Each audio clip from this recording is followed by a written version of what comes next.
And we're pleased to welcome former Secretary of Education, Miss Betsy DeVos, to the program. Madam Secretary, good to see you today. Gerard, it's great to be with you. So I understand you're here in the Magnolia State for an event sponsored by the Mississippi Center for Public Policy, where you will deliver a message, I'm sure, about education freedom, education choice. What are you going to tell the folks? Absolutely. Well, we're going to talk about the fact that there is giant momentum behind the education freedom move to ensure that parents can make decisions about where their kids learn and how they learn, and Mississippi is poised to take steps in that direction. Yeah, so as you're well aware, the states of Iowa and Arkansas, led by their respective governors, Kim Reynolds and Sarah Huckabee Sanders, recently enacted sweeping universal education choice legislation. We need to get this done in Mississippi. Absolutely. Absolutely. We know, parents had a front row seat to see what was really happening in their kids' schools during COVID. And for a variety of reasons, they are demanding that they now have a lot more control over how their kids learn and where they learn. And we're seeing states across the country passing these universal plans to give families the opportunity to make those choices with universal education savings accounts. It's a great move, and it's one long overdue, as we've seen kids continue to fail in schools that simply aren't meeting their needs. Right. Absolutely. So, Madam Secretary, I'm not sure before President Trump and then you're serving in the role of Secretary of Education, there was even any discussion or focus on education freedom at the federal level. No, I think we did I know we did bring focus to that, and it was something that I have been working on and advocating for 3 decades before going to Washington. But the progress that we made was state by state and smaller programs. Now today, again, because I think many parents who before weren't paying attention or didn't have the opportunity to see what was really happening with their kids' educations, they've been awakened, and they're not going to they're not going to be quiet. They want to have the ability to direct their kids and education and to know what's going on in their classrooms and to make the choices that align with their family's values.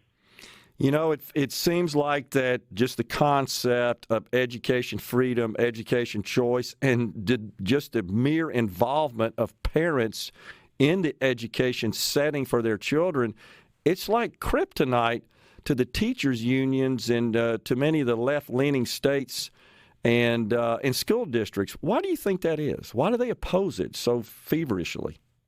Well, they've continued to cling to every bit of power and control that they have been able to amass over these decades, and it's all about the control and about the power. It's focused on adult issues and adult jobs and adult everything. It's not focused on doing what's right for individual kids. And so we see them fight. They have been fighting tooth and nail for decades now to continue to build that power, to continue to amass that control that they've had. And at every step, particularly through the pandemic, we've seen them overplay their hand and go so far beyond what was even called for when we saw the months-long delay or months-long closures of schools and all of the intrusion that the teachers' unions had into what was coming out of the federal government in terms of recommendations. And so they have continued to actually do everything that's contrary to kids' best interests and have continued to call the shots and to their detriment, because now in states that have realized this and that have the wherewithal and the political will to make the changes, they're taking control and they're putting families back in charge. It seems like Ms. DeVos, that the role of serving on a school board, that may be the most important political position in the country. Well, we're seeing a lot of folks getting involved in school board races, and this is important. This is going to make a difference as well. But the biggest difference is going to come when families are empowered to make these decisions, and the money that is used to fund a child's education actually follows the student rather than going to a building or a system. That is going to change the power dynamic and put it back where it should be with the student and their family. And we're going to have a lot better outcomes and a lot better options and quality options because the marketplace will demand it. Parents and families will demand it. Kids will demand it. And you make this point crystal clear in your book, Hostages No More, The Fight for Education, Freedom, and the Future of the American Child. I know this has been something that you've advocated for, education, choice, and freedom.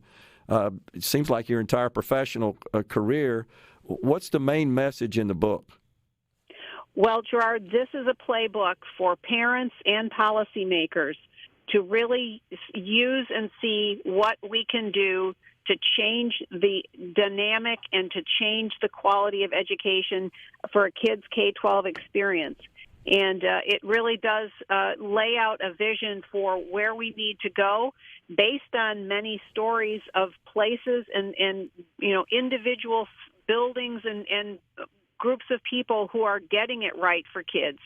And it's like I said, it's a playbook. I hope that folks will find it really useful, and I hope that lots of folks will read it and listen to it on audiobook. I read it on audiobook myself, so if you've got audiobook readers listening, you can buy that way.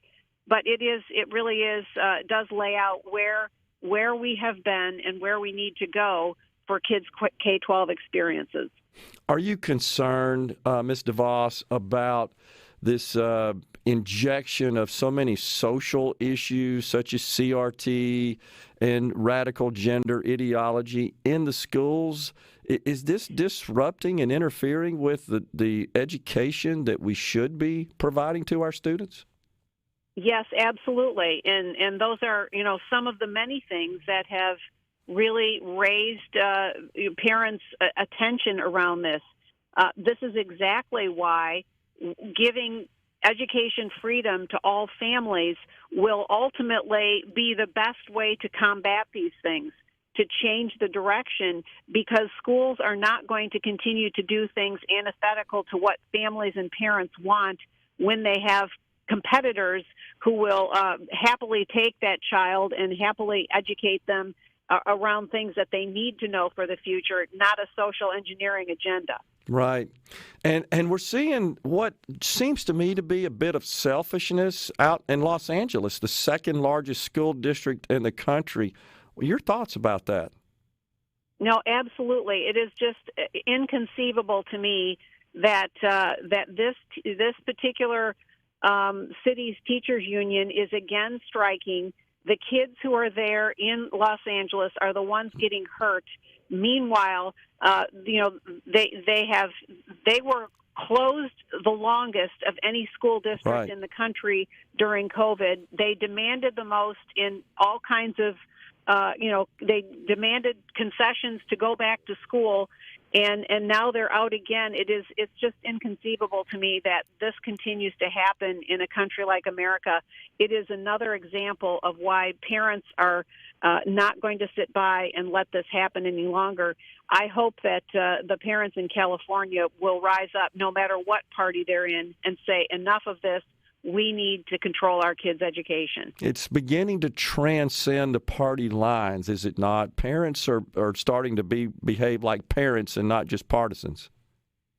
Absolutely, and I would argue many grandparents are seeing this and realizing it as well. And it's why it is why the momentum behind education freedom initiatives state by state is continuing to be on a roll, and we need to capitalize on that now. The window of opportunity is open to redirect the focus around students and send the funds with the students so that the families can decide the best place for them. Absolutely, no doubt about that. Madam Secretary, really appreciate you coming to the state of Mississippi, being here, and coming on Middays today. It's been an honor and a pleasure to talk to you, ma'am. Thanks so much. Well, thank you so much, Gerard. You have a great day. You too. We're coming right back with more from the Element Wealth Studios. Stay with us.